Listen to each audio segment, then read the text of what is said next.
Inside this mystery box, I have the perfect pair of skateboarding shoes for you. Can you guess what they are? Before I open up this present, let's consider how to buy skateboarding shoes the right way. Number 1, foot support. So growing up, one of my best friends always bruised his heels while skateboarding, and he always needed at least 1 week to recover.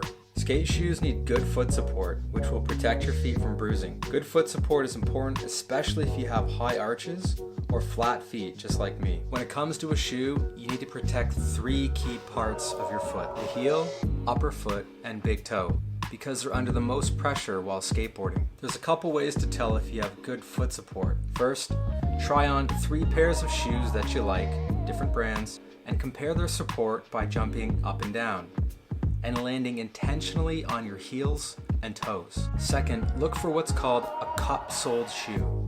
These shoes provide better foot support compared to vulcanized shoes. Wait, pause. What does that even mean? Okay, let's break it down. There's 2 kinds of skateboard shoes: vulcanized shoes and cup-soled shoes. A vulcanized shoe, like this pair of Vans here, is baked in an oven, believe it or not, and to tell it apart, there's no stitching right here along the inseam between the upper part of the shoe and the sole. Cup-soled shoes, like this nasty New Balance, are either sewn together or glued together, which means you may or may not see stitching between the sole and the upper part of the shoe.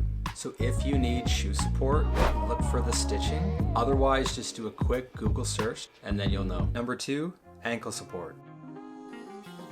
Guys, I tore ligaments in my right ankle when I was 18 years old, and it's never been the same since. Rolling, spraining, or breaking your ankle is one of the top skateboarding injuries. That's why skate shoes need good ankle support, especially if you're 28 years or older, overweight, or have a history of ankle injuries. So when you try on a pair of skate shoes, make sure they protect your ankles. Here are 2 kinds of shoes that protect your ankles. These shoes are called mid-tops, and these shoes are called high tops. And this is a pair of shoes that definitely does not protect your ankles, called a low top.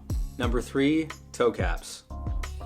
The toe cap extends the life of your shoe and makes it durable. This is a toe cap, and it's basically a second layer of material and protection from your grip tape, which slowly rips through your shoe. If you only want to ride your board from one place to another, then you don't need a toe cap.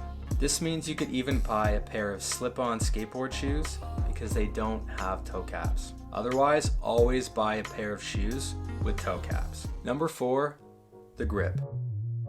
Vulcanized shoes have the best grip, hands down, because they have foxing tape down here, which kind of feels like a sticky tire. This pair of Vans is super grippy, which makes it easier to feel and control your board, but harder to flip. If you just want to ride around on your board or skate bowls, then a grippy vulcanized shoe is the way to go, unless you need foot support. Okay, as promised, it's time to open up the present.